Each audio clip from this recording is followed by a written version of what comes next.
not understood. Gettleman is the three-eyed raven. He's Bran from the HBO hit TV show Game of Thrones. No one understands Bran, where he gets his power, why he gets his power, why he's received so much screen time over the last 10 years of Game of Thrones. Do we really know why the evil Night King wanted Bran? We've learned to accept Bran without explanation.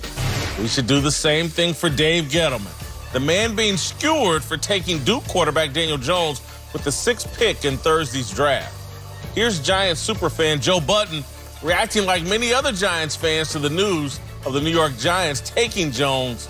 Total devastation. The NFL draft is the greatest mystery in sports. There's no such thing as a sure thing. Jamarcus Russell was the first pick of the 2007 draft. Tom Brady was the 199th pick of the 2000 draft. Who knows? Mel Kiper has spent the last 30 years of his life devoted to the NFL draft, and he's only right 10% of the time. The draft is a lottery. Maybe Gettleman picked the right numbers. Gettleman told Peter King, quote, "The bottom line is I have confidence in what I do and who I am. I've been a part of organizations that have had pretty good quarterbacks, Jim Kelly, John Elway, Kerry Collins, Eli Manning, Cam Newton. I've been a part of teams that went to 7 Super Bowls. I had a hand in some of them, but today there's no patience and there's no room for civil discourse in our society, which I find sad." On paper, this pick looks absolutely stupid. Daniel Jones was pretty average at quarterback at Duke. Conventional wisdom says the Giants could have snagged Jones later in the first round or perhaps even at the top of the second round. Gettleman believes at least 2 teams would have grabbed Jones before the Giants picked again at 17. The draft is filled with lies and misinformation. It's a big game of poker.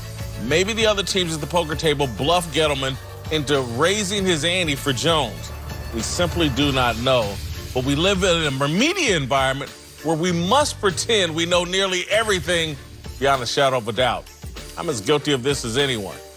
But I try to avoid this sin on draft day.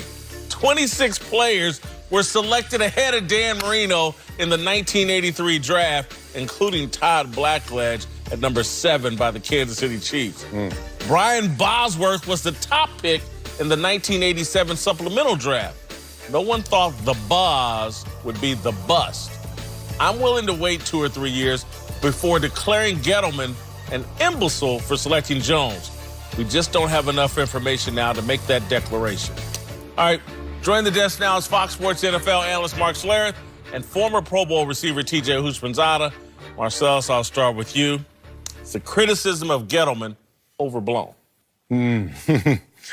Woo, tough one. But it's not overblown. If you think about it, you got to come at them because this is the game we play. The crapshoot called the draft. You get into this moment.